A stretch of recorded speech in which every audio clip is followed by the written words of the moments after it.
Welcome back to the Northwest Tank Line Super Bowl show, coming to you from Radio Row, Phoenix Convention Center, Super Bowl 57. It's the Chiefs and the Eagles. 22 years we've been at this big game, and we wrap up our Friday proceedings, our final show here at Radio Row by, well, talk about a big get right at the end. It's about finishing. It's about finishing strong.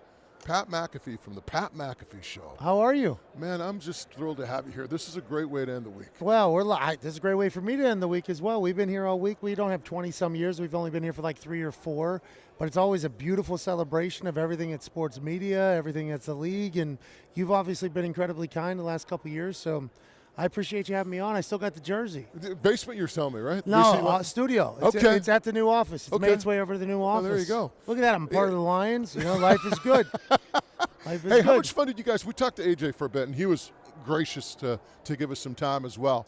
How much fun did you guys have with FanDuel this week and doing all your shows live and just seeing people face to face? Yeah, Radio Row is one of those things, and obviously you've been doing it for 20-some years, so you know. Initially wasn't really a big supporter of Radio Row because I didn't really want to like go do the sellout thing. You know, like you go to Radio Row, that's like the most corporate thing of all time. And then we experienced it once, like 4 years ago, and we were like, we got to be back there every year. So this is something we look forward to all season long. We build for it. We try not to get fat for it. Like we actually try to stay in shape for it. Have you taken a look at my physique? Listen, man, I could look like that in about 2 to 3 weeks. Don't you worry about it. I am up and down. So we enjoy it. We get a house. We get to hang out.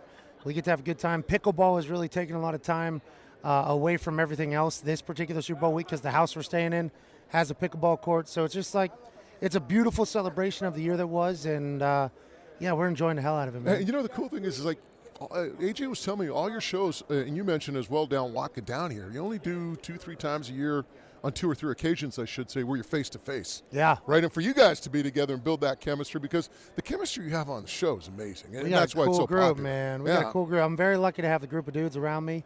Everybody kind of has the same mission, the same mindset, the same goals. We're just trying to let people escape from the world for a little bit, and everybody has that mindset. There's some days where, you know, one of the guys will be on a heater, and he's riding, and everybody else just kind of got to go along. There's days where I talk way too much because there's probably a lot of shit we got to go through. Yeah. So I kind of have to carry it. It's just like I'm very, very lucky for the group of people around us, and anytime I'm in the same room as AJ Hawk, it is hysterical. But yeah, it's like 3 times a year. How much discipline is involved? Because you love speaking your mind, right? You love giving your opinion. We all do. When you got 4 other voices or 5 other voices sometimes with the guys to take care of, and you got to let them get their piece in too, right? Nah, I just go, man. I just go. It's a fault of mine because every once in a while, like, a guest will come on and they'll say something. And I'm like, well, we got to explain that. Like, we got to elaborate on that because ultimately at the end of the day, my name's going to be on it.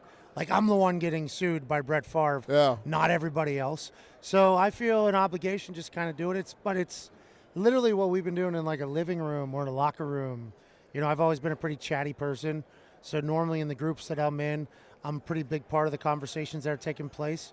And we just try to, you know, bop the ball around as much as we possibly can. That's the thing about the best sports talk shows. And, you know, I've been lucky enough to have people tell me it sounds like guys just sitting in the bar or in the locker room or the dressing room, just sitting there talking about sports. And sometimes it's not even about sports. Yeah.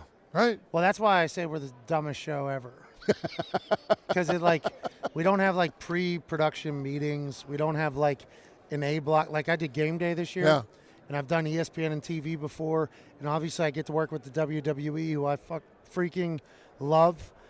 Like the amount of preparation that goes into a lot of these shows that I guess we're in the same sphere as, which is bananas to think about. All those shows, they have so many smart people. Like, hey, we'll lead off with this. This is the big topic of the day. They have some spotter or some scout or some analyst that is saying, we got to talk about this because this is what ratings do, this is what this does. Our show has none of that. We're just like, what do we want to talk about? Let's hit it, let's do it, and let's roll. And we're on for 4 hours. We very rarely will hit the same thing numerous times, even though stats tell us that people are watching for 55 minutes at a time. It's organic, and that's one of the things of any show that makes it successful. And the other thing, too, is JT the Brick, and I'm sure you heard of JT many years ago, told us. He is not a fan of ours. Well, JT the Brick told me something. JT's not a fan of ours. He's a buddy of ours. Anyway. Tell him I said hello. I will. Stop hating. You know? I will. There's no reason. I've done nothing to that guy. We'll get JT on the program here. But you know the one thing he mentioned, he said, a lot of times him and Looney would be getting into stuff and like, save it. Don't get all that energy, all that, opinion out in some green room or in some prep room instead of saving it for on air, because that's where you want your best stuff. That's what you guys do. Well, I don't know. We don't plan it. Yeah. We talk about everything before we go on air, and it's like we just have passing conversations. Like, hey, what do you think about getting sued? It's like, well, it's hilarious. It's like, I agree. It is hilarious. And then whenever the show gets on, we have a group text pretty much, or any tweet or any article that is prevalent to probably potential conversation we'll have on the show, it gets sent into the group text. So then I know who sent the article in, who probably read the most about it, why they sent it in, they probably have a take. So when it comes up in conversation, I'll be like, Tone, this particular thing. It's like just kind of balancing that, but we're never worried about wasting takes because we feel like there's enough to go around. But that's a very smart decision by JT the Brick, who is also one of the hosts on Mad Dog Radio, I think, on Sirius XM.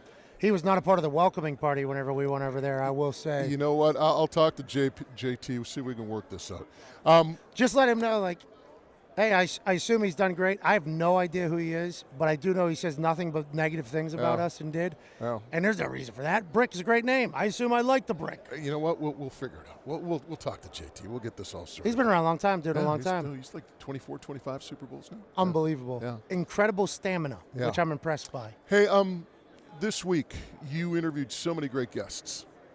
Is there anything that really stuck out for you, or an oh wow moment of all the guests that you had? Well, Aaron Rodgers is going into 4 Days of Darkness, so that was certainly an oh wow. Mm-hmm. I didn't know that existed. He's going into solitary confinement next week, I believe, to help make his decision on what the future is.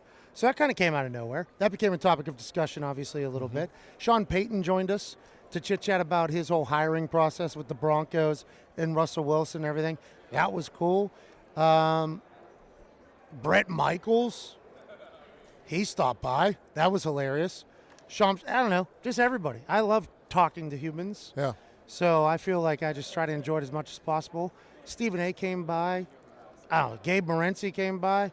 Hey. Who is obviously a Canadian legend now. Not only, he's an international legend, that guy. Yeah. So we love him. It's just like everybody that takes time out of their life to stop by the show, I am very excited for the conversation. Did you ever see yourself on this trajectory during your playing days? I don't know. This is absurd. Yeah. This is an absurd thing.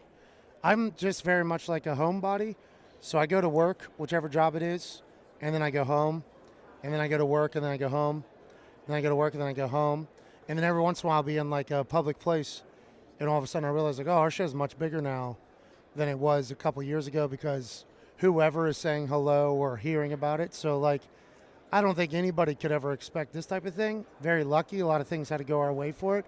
But I thought there was some sort of profession after football. I retired young.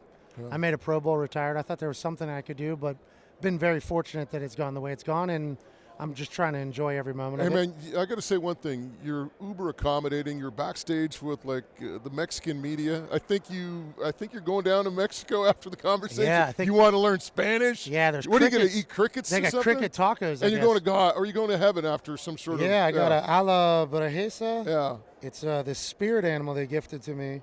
They gave me this hat, too. Yeah. This NFL Mexico luchador NFL hat. Then they gave me this thing. It's like an ala brajeza, which gets me into heaven, I guess. There so you I'm go. good. Oh, it just lost its tail. I hope that doesn't fuck me. But yeah, I was given this thing from NFL Mexico, and apparently I'm going to heaven. So Hey, things are good, man. I guess I'm eating cricket tacos, too. I'm all about it. you mentioned it today, and if you don't want to talk about it because it's a legal matter, I understand, but the whole thing with Favre, what was your initial reaction? Yeah, so I got 2 letters. The first letter I got had a very professional header on it, and I read it, and they were like, delete everything you've ever said about Brett Favre, or else was pretty much the letter.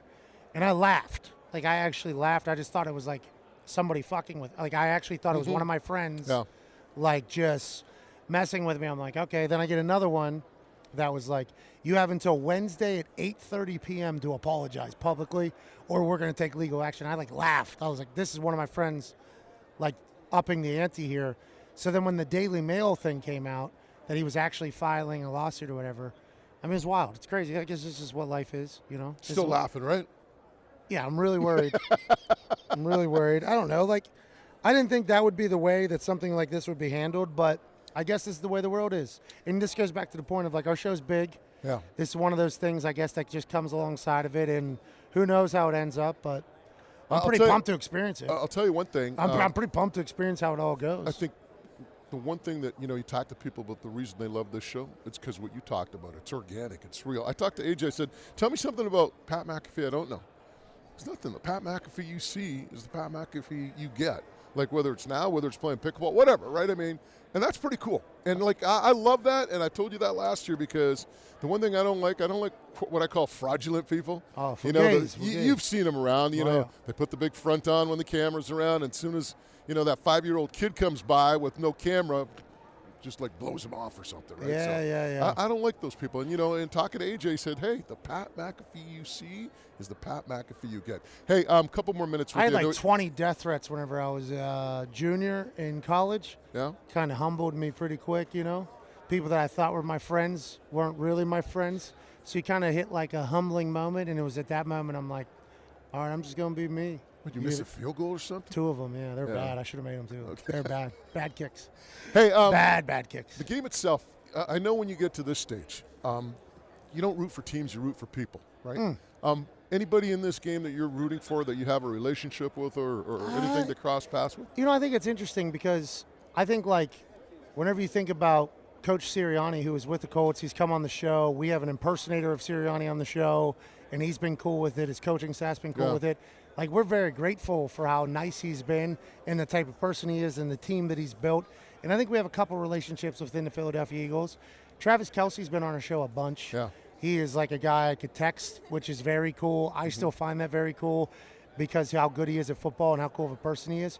So I just wanted good games, especially this year with how the primetime games went. Yeah.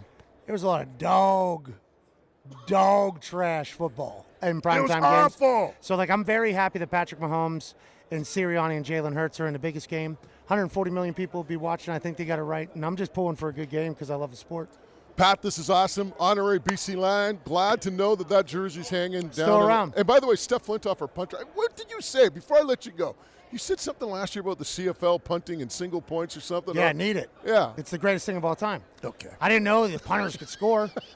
Punters being able to score is like an incredible thing. Thought about coming out of retirement. Hey, get up there, get some Steph points. Flintoff, our punter, was like, which McAfee like dissing on us for or something like that? He was talking about the single point stuff. Dissing out, I think it's a good thing to there score you go. a point. I mean, it's a lot easier like when you're rewarded for touchbacks. Like that seemingly is an easier punting thing if I said something like that. Yeah. But I got nothing but respect for any punter that's scoring any points. There you go. Hey, you're scoring big points with everyone. Keep it up, man. You're killing it. Like I said to somebody today, I go, this is this generation's Chris Berman. Everybody loves you, and they love you because you're real. Thanks, buddy. Boom! Could you imagine me being Chris Berman? That would be crazy. I appreciate the hell out of that. That's a nice compliment. That's an incredible compliment. You've been around a long time. You've been very cool to me. I appreciate you guys. Pat, thanks for doing this. Thank you.